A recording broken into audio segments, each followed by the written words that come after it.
Hello दोस्तों, बुनियाद education hub में आप सभी का स्वागत है। दोस्तों, जीके के 50 क्वेश्चन है, वेरी इंपॉर्टेंट क्वेश्चन है। अगर आप चैनल पर नए हो तो चैनल को सब्सक्राइब जरूर कर लेना और बेल आइकन जरूर दबा देना ताकि आपको नोटिफिकेशन सर्वप्रथम मिल सके।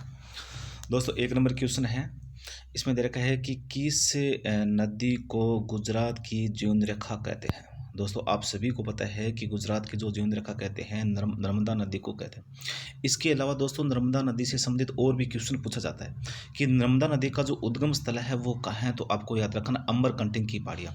जो अमरकंटक की जो पहाड़ियाँ हैं वो क्या है, नर्मदा नदी का उद्गम स्थल है।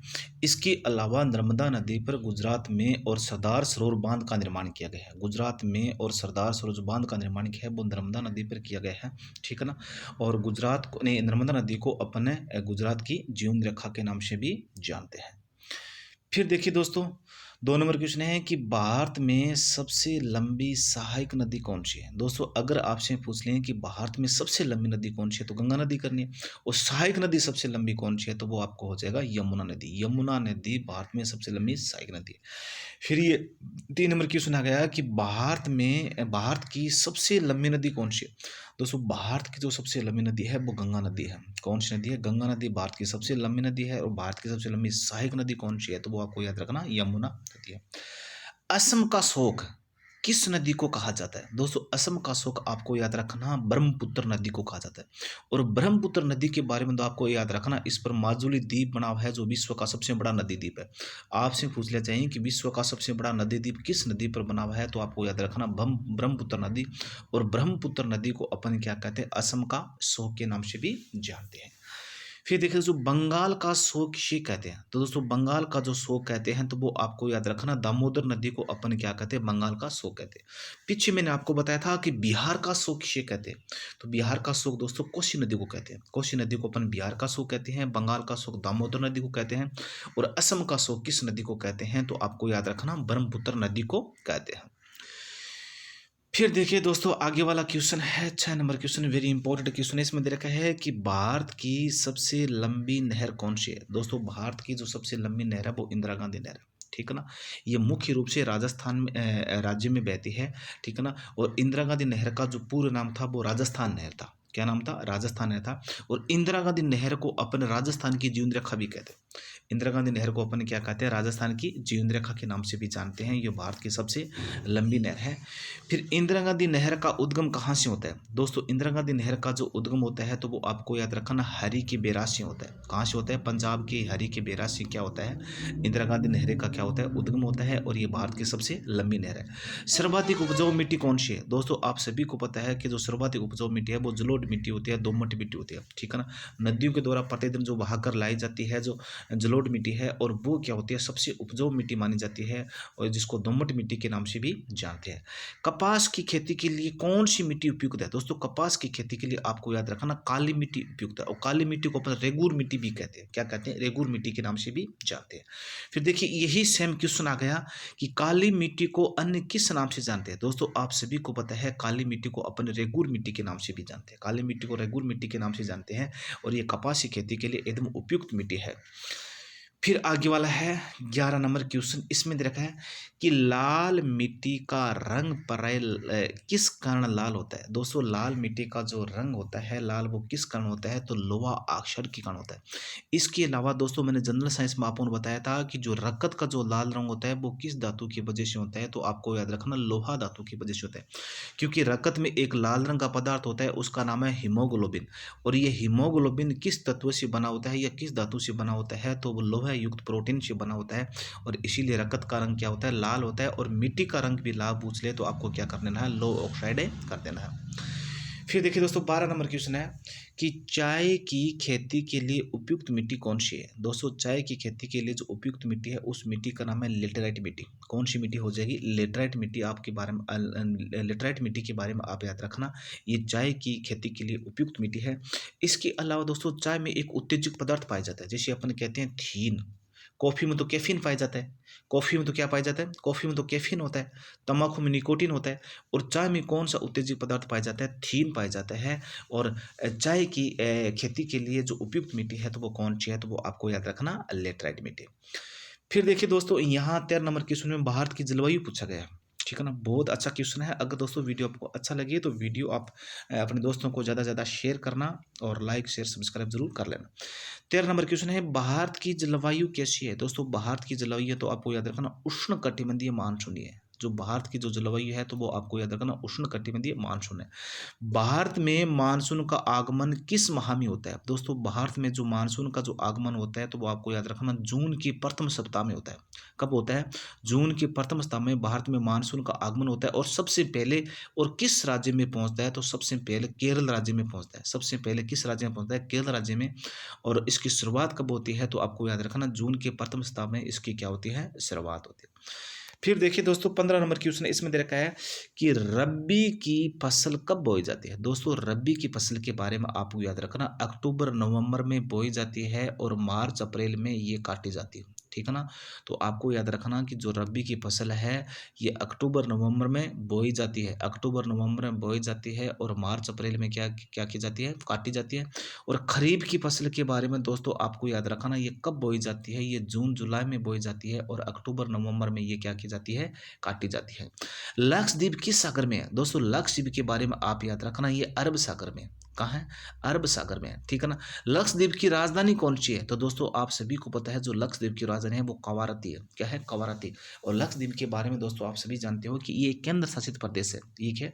केंद्र शासित प्रदेश है जो किस सागर में है? तो आपको याद रखना अरब सागर में। उसकी राजधानी कौन सी है? तो इसकी राजधानी कौन सी हो जाएगी? कवारती इसकी राजधानी है। फिर 19 नंबर क्वेश्चन है दोस्तों, ये क्वेश्चन वेरी इंपॉर्टेंट क्वेश्चन है दोस्तों। ये क्वेश्चन आया हुआ क्वेश्चन है। वैसे वो लक्षद्वीप की राजधानी वाला वो भी क्वेश्चन आया हुआ है। इसमें देखा है कि लक्षद्वीप के लोग कौन सी भाषा बोलते हैं? दोस्तों लक्षद्वीप के लोग आपको याद रखना मलयालम भाषा बोलते हैं। कौन सी भाषा बोलते हैं? मलयालम भाषा बोलते हैं। राजधानी कवारित है। ये अरब सागर में है। तो ये आपको याद रखना। 20 नंबर क्वेश्चन है दोस्तों, अंडमान निकोबार की राजधानी कौन सी है? दोस्तों आप सभी याद रखना कि अंडमान निकोबार की जो राजधानी है वो पोर्ट ब्लेयर है। ठीक है ना। और अंडमान निकोबार के बारे में भी दोस्तों आपको याद रखना ये एक केंद्र शासित प्रदेश है। यह सबसे बड़ा केंद्र शासित प्रदेश है। फिर देखिए दोस्तों 21 नंबर क्वेश्चन है कि तमिलनाडु और श्रीलंका के बीच कौन सी ब्रिज है? मतलब तमिलनाडु और श्रीलंका के बीच कौन सा सेतु है, ब्रिज है? तो उसका नाम आदम ब्रिज।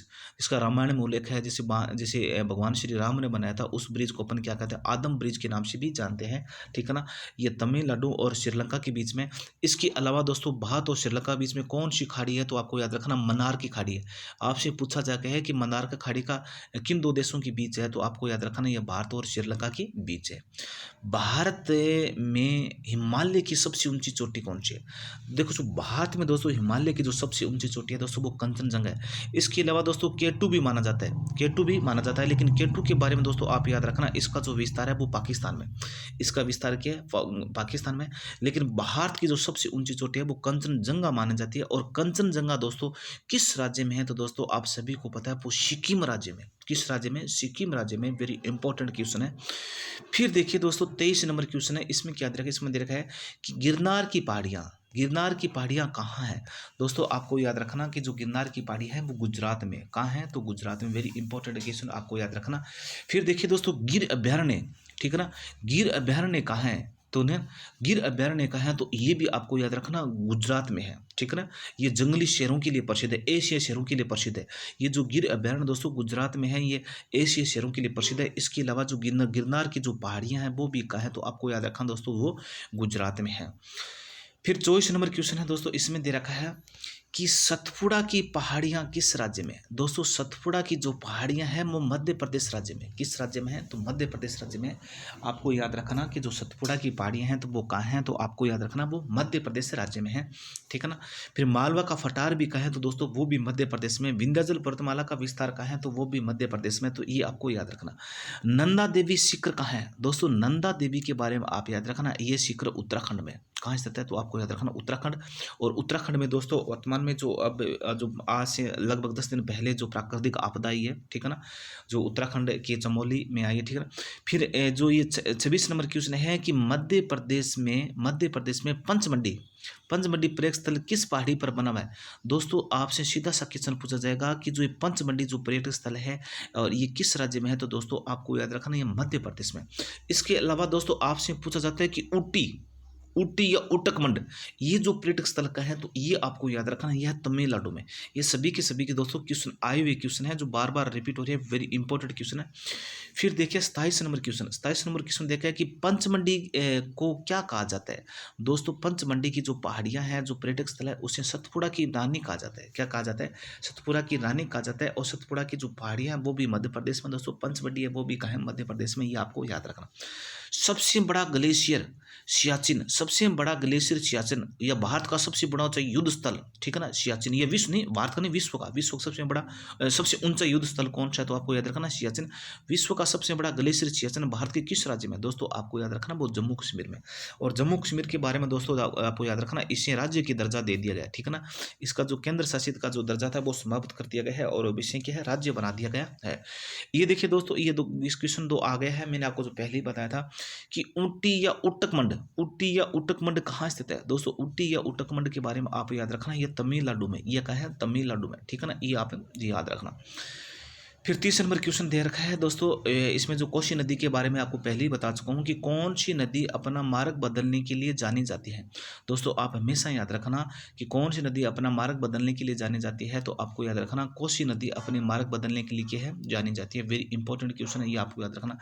भारत का सबसे ऊंचा दर्रा कौन सा है? दोस्तों भारत का सबसे ऊंचा दर्रा है वो काराकोरम है। काराकोरम दोस्तों आपको याद रखना, ये भारत का सबसे ऊंचा दर्रा है, सबसे ऊंचा दर्रा है। धारवाड़ का पठार किस राज्य में? दोस्तों धारवाड़ का पठार के बारे में आप याद रखना, यह कर्नाटक राज्य में। इसके अलावा दोस्तों मालवा का पठार किस राज्य में? तो मालवा का पठार दोस्तों मध्य प्रदेश में।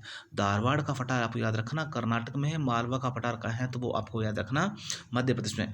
दूध गंगा नदी कहाँ स्थित है? दोस्तों दूध गंगा जो नदी है तो वो आपको याद रखना जम्मू कश्मीर में।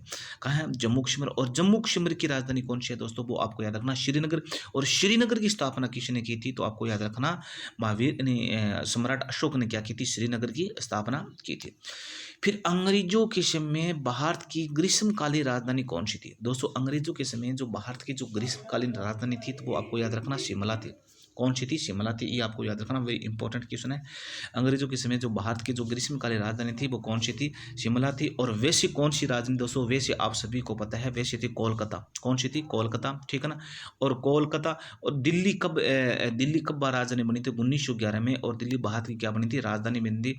और दिल्ली से पहले जो भारत की राजधानी थी वो कोलकाता थी। और भारत की जो ग्रीष्मकालीन राजधानी थी वो कौन सी थी? तो आपको याद रखना दोस्तों शिमला थी। फिर देखिए दोस्तों 35 नंबर क्वेश्चन है, वेरी इंपॉर्टेंट क्वेश्चन है। इसमें दे रखा है कि सेव उत्पादन में अग्रणी राज्य कौन सा है? दोस्तों जम्मू कश्मीर के बारे में आप सभी जानते हो कि जम्मू कश्मीर में है जो केसर के उत्पादन के लिए, सुगंधित केसर के उत्पादन के लिए और सेव के उत्पादन के लिए ये पूरे या संपूर्ण भारत में ये प्रसिद्ध है, या संपूर्ण जो भारत में इसका प्रथम स्थान है। तो ये कौन सा राज्य हो जाएगा? तो आपको याद रखना जम्मू कश्मीर हो जाएगा। भारत का सबसे ऊंचा बांध कौन सा है? दोस्तों भारत का सबसे ऊंचा बांध है तो टिहरी बांध। ये टिहरी बांध आपको याद रखना भारत का सबसे ऊंचा बांध है। जो कहाँ है? तो दोस्तों आपको याद रखना ये उत्तराखंड में। कहाँ है? उत्तराखंड में। ये भारत का सबसे ऊंचा बांध है। भारत का सबसे लंबा बांध कौन सा है? दोस्तों भारत का जो सबसे लंबा बांध है वो हीराकुंड बांध है। और ये किस नदी पर बना है? ये महानदी पर बना है। और ये किस राज्य में है? तो दोस्तों आपको याद रखना ये उड़ीसा राज्य में। तो दोस्तों आपको याद रखना भारत का सबसे लंबा या सबसे बड़ा बांध है वो हीराकुंड बांध है, महानदी पर है। किस राज्य में है? तो उड़ीसा राज्य में है। ये आपको याद रखना। पलासी का युद्ध, दोस्तों आपको पलासी के युद्ध आपके बारे में पता है जो 1757 में हुआ था। जो ये पलासी का जो मैदान है, जो ये पलासी किस जिले में है? तो आपको याद रखना दोस्तों पश्चिम बंगाल में। क्योंकि अंग्रेजों के बीच और पश्चिम बंगाल के शासक के बीच युद्ध हुआ था। सिराजुद्दौला के बीच में ये युद्ध हुआ था। अंग्रेजों और सिराजुद्दौला के बीच में हुआ था 1757 का युद्ध। और पलासी के युद्ध के बारे में आप याद रखना, ये जो युद्ध स्थल है, ये युद्ध मैदान है तो किस राज्य में है? तो आपको याद रखना पश्चिम बंगाल में। हल्दी घाटी का युद्ध, हल्दी घाटी युद्ध भूमि का संबंध किस राज्य में? दोस्तों हल्दी घाटी के बारे में आप सभी को पता है कि महाराणा प्रताप, ठीक है ना, महाराणा प्रताप और अकबर के बीच ये युद्ध हुआ था। और इस युद्ध में और महाराणा प्रताप की विजय हुई थी, ठीक है ना। और देखो पहले तो इतिहासकारों ने बताया था कि ये युद्ध निर्णायक रहा था, लेकिन वर्तमान साक्ष्यों के आधार पर इसमें बताया गया है कि जो युद्ध है ये महाराणा प्रताप ने इस पर विजय प्राप्त की थी। और ये युद्ध कहाँ हुआ था? तो आपको याद रखना राजस्थान के राजसमंद जिले के हल्दी घाटी नामक स्थान पर हुआ था। कब हुआ था? तो आपको याद रखना ये 1576 में ये युद्ध हुआ था। बुनकरों का शहर किसे कहते हैं? दोस्तों बुनकरों का शहर आपको याद रखना पानीपत को कहते हैं। बुनकरों का शहर किसे कहते हैं? है पानीपत, और पानीपत दोस्तों कहें तो आपको याद रखना हरियाणा। और वैसे दोस्तों आपने नाम सुना होगा पानीपत का युद्ध, आपने सुना होगा कि पानीपत का युद्ध, ठीक है ना। और पानीपत का युद्ध दोस्तों 2 युद्ध हुआ था, पानीपत का नहीं हाँ पानीपत का युद्ध आपने सुना होगा कि 3 युद्ध हुए थे पानीपत के युद्ध, ठीक है ना। और प्रथम युद्ध हुआ तो 1526 में हुआ था, वो मुगल बादशाह बाबर और इब्राहिम लोदी के बीच हुआ था। और इसी युद्ध के बाद और बाबर ने और भारत में और मुगल साम्राज्य की क्या की थी, स्थापना की थी। फिर देखिए दोस्तों आगे वाला है जो ये 41 नंबर क्वेश्चन है, इसमें दे रखा है कि भारत में पहली ऊनी वस्त्र मिल कहाँ स्थापित हुई। दोस्तों भारत में पहली ऊनी वस्त्र मिल कहाँ स्थापित हुई, वो आपको याद रखना कानपुर में स्थापित हुई। कहाँ स्थापित हुई थी, कानपुर में स्थापित हुई थी, ठीक है ना। फिर देखो दोस्तों सूती वस्त्र की राजधानी किसे कहते हैं, तो मुंबई को कहते हैं, तो ये आपको याद रखना। फूलों की घाटी चमोली किस राज्य में, दोस्तों वो जो आया ना, जो उत्तराखंड में जो प्राकृतिक आपदा आई है, ठीक है ना, जो ग्लेशियर पिघले हैं, ठीक है ना, वो उत्तराखंड के चमोली जिले में ही पिघले, तो ये आपको याद रखना। फूलों की घाटी किस राज्य में है, तो फूलों की घाटी चमोली किस राज्य में है, दोस्तों आपको याद रखना उत्तराखंड में, ठीक है ना, ये आपको याद रखना। जिम कॉर्बेट नेशनल पार्क दोस्तों किस राज्य में, और जिम कॉर्बेट जो नेशनल पार्क है दोस्तों वो भी आपको याद रखना उत्तराखंड में। इसके अलावा दोस्तों काजीरंगा नेशनल पार्क कहाँ है, तो दोस्तों वो आपको याद रखना असम में। और जिम कॉर्बेट नेशनल पार्क है तो वो आपको उत्तराखंड में है, ठीक है ना। जूट और पटसन उत्पादन में कौन सा राज्य अग्रणी है, दोस्तों जूट और पटसन के उत्पादन में ये दोनों राज्य हैं दोस्तों, आपको याद रखना ये दोनों राज्य हैं। और इनके उत्पादन में अपना भारत का कौन सा राज्य अग्रणी है, या किस राज्य का प्रथम स्थान है, दोस्तों पश्चिम बंगाल, ये आपको याद रखना। फिर आगे वाला है 45 नंबर क्वेश्चन दोस्तों, इसमें दे रखा है कि सलीम अली पक्षी अभयारण्य का है। दोस्तों सलीम अली जो पक्षी अभयारण्य है तो वो आपको याद रखना गोवा में। और सलीम अली के बारे में दोस्तों आपको याद रखना ये पक्षी वैज्ञानिक था, ये भारत का एक प्रसिद्ध पक्षी वैज्ञानिक था, और इसी के नाम पर सलीम अली पक्षी अभयारण्य कहाँ है, तो आपको याद रखना गोवा है। और गोवा की राजधानी कौन सी है दोस्तों, वो आपको याद रखना पणजी है। फिर देखिए दोस्तों आपसे पूछ लिया कि सलीम अली राष्ट्रीय उद्यान कहाँ है, सलीम अली राष्ट्रीय उद्यान है तो वो आपको याद रखना वो जम्मू कश्मीर में, कहाँ है वो जम्मू कश्मीर में। लेकिन सलीम अली अभयारण्य कहाँ है, तो वो आपको याद रखना गोवा में है। फिर देखिए दोस्तों 46 नंबर क्वेश्चन है, वेरी इंपॉर्टेंट क्वेश्चन है दोस्तों। अगर वीडियो अच्छा लगे तो वीडियो अंत तक जरूर देखना, अपने दोस्तों को ज़्यादा से ज़्यादा आप शेयर करना। 46 नंबर क्वेश्चन देखा है कि कपास और मूंगफली उत्पादन में कौन सा राज्य अग्रणी है, दोस्तों कपास और मूंगफली उत्पादन में आपको याद रखना गुजरात राज्य का प्रथम स्थान है, या गुजरात राज्य के है अग्रणी है। भारत में पहला जल विद्युत केंद्र कहाँ स्थित है, दोस्तों भारत में जो पहला जल केंद्र कहाँ स्थित है, तो आपको याद रखना वो दार्जिलिंग में। और दार्जिलिंग दोस्तों कहाँ है, तो आपको याद रखना वो पश्चिम बंगाल में है, जहाँ भारत का पहला जल विद्युत केंद्र की क्या हुई थी, स्थापना हुई थी। फिर देखिए दोस्तों आगे वाला है 48 नंबर क्वेश्चन, इसमें दे रखा है कि भारत की प्रथम जल विद्युत परियोजना कौन सी है। दोस्तों भारत की पहले जो जल विद्युत परियोजना है वो शिव समुद्र में है। शिव समुद्र कहाँ है दोस्तों, आपको कावेरी नदी के किनारे, तो वो आपको याद रखना जो भारत की दोस्तों पहली जो जल विद्युत परियोजना है वो कौन सी है, शिव समुद्र है। और किस नदी के किनारे है, तो आपको याद रखना कावेरी नदी के किनारे। भारत में प्रथम परमाणु विस्फोट कहाँ हुआ था, दोस्तों भारत में जो प्रथम परमाणु विस्फोट हुआ था तो आपको याद रखना वो 1974 में, और राजस्थान की पोखरण में हुआ था, राजस्थान की पोखरण में हुआ था, ठीक है ना, ये आपको याद रखना वेरी इंपॉर्टेंट क्वेश्चन है। और दूसरा जो परमाणु विस्फोट हुआ था वो 1998 में हुआ था, वो भी कहाँ हुआ था, पोखरण में हुआ था। और ये स्थान कहाँ है, तो आपको याद रखना ये राजस्थान के जैसलमेर जिले में है। फिर देखिए दोस्तों 50 नंबर क्वेश्चन है, वेरी इंपॉर्टेंट क्वेश्चन है, इसमें दे रखा है कि भारत का उत्कृष्ट संगमरमर कहाँ पाया जाता है। दोस्तों भारत का जो उत्कृष्ट जो संगमरमर है वो आपको याद रखना नागौर के मकराना में पाया जाता है, जिसे अपन मकराना संगमरमर के नाम से जानते हैं। इसके अलावा दोस्तों जो ताजमहल है, जो आगरा का जो ताजमहल है, जो शाहजहां ने जिस ताजमहल का निर्माण करवाया था वो नागौर के संगमरमर से बना हुआ है, ठीक है ना, यह मकराना के संगमरमर से बना हुआ है। इसके अलावा दोस्तों कोलकाता का जो विक्टोरिया हॉल है, या कोलकाता जो विक्टोरिया हॉल है, और वो भी कहाँ के मतलब संगमरमर से बना है, तो वो आपको याद रखना मकराना के संगमरमर से बना हुआ है। ये देखिए दोस्तों अपना 50 क्वेश्चन कंप्लीट हो गया, और वेरी इंपॉर्टेंट क्वेश्चन थे, और अपने दोस्तों को आप ज़्यादा से ज़्यादा शेयर करना।